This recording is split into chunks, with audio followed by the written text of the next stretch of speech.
जीवन में कुछ कर्ज ऐसे होते हैं जिन्हें कभी नहीं चुकाया जा सकता। उनमें से एक कर्ज है बेटी का। एक बेटी अपने माँ बाप से इतना प्यार करती है जितना उन्हें दुनिया में कोई और नहीं कर सकता, क्योंकि बेटी अपने माँ बाप के मान सम्मान में कभी भी आंच नहीं आने देती, चाहे इसके लिए उसे कुछ भी करना पड़े। मेरी आज की कहानी में ये बात बिल्कुल साफ रूप से स्पष्ट है। जानने के लिए इस वीडियो को पूरा देखिए। Welcome back to my channel Tuition here. एक समय की बात है, एक गांव में गंगाराम नाम का एक भला इंसान रहता था। वे जरूरतमंदों की हमेशा मदद करते थे। एक दिन किसी कारणवश गंगाराम जी का देहांत हो गया। अब गंगाराम जी की अर्थी को उनके परिवार के लोग शमशान लेकर जा रहे थे। तभी अचानक एक सेठ वहां आया और उनकी अर्थी का एक पैर पकड़ लिया और बोला कि मरने वाले इस गंगाराम ने मुझसे 2 लाख रुपए कर्ज ले रखे हैं। पहले मुझे मेरे पैसे दे दो, तभी मैं इन्हें शमशान लेकर जाने दूंगा। अब वहाँ खड़े लोग ये सब तमाशा देखने लगे।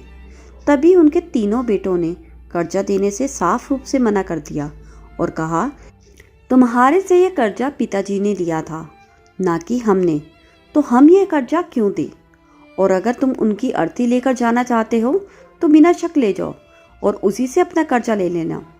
ये सुनकर सारे गांव के लोग गंगाराम के बेटों पर थू-थू करने लगे।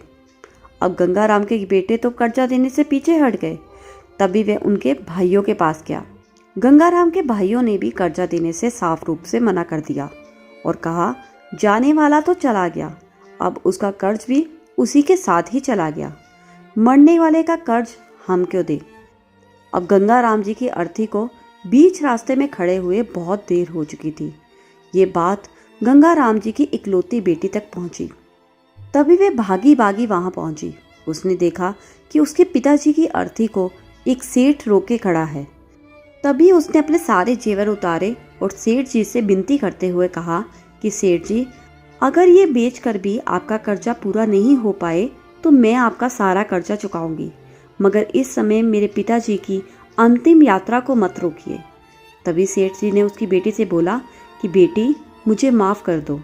दरअसल बात यह है कि मुझे गंगाराम जी से पैसे लेने नहीं बल्कि देने थे।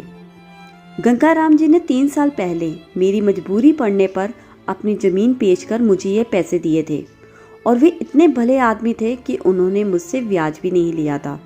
और आज जब मैं उनके पैसे लौटाने आया तो देखा कि उनकी मृत्यु हो गई है। इसलिए मैं सोच में पड़ गया कि ये पैसे किसे दूं। इसी वजह से मैंने ये सारा खेल रचा, क्योंकि ये 2 लाख रुपए मैं घर के किसी ऐसे व्यक्ति को देना चाहता था जो सही मायने में उनसे प्यार करता हो और उनकी इज्जत करता हो। और बेटी, तुमने ये साबित कर दिया कि तुम ही सही मायने में उनकी इज्जत और उनसे प्यार करती हो। इसीलिए ये 2 लाख रुपए मैं तुम्हें दूंगा। काश तुम्हारे जैसी बेटी हर घर में होनी चाहिए जो अपने पिता की इतनी इज्जत करे।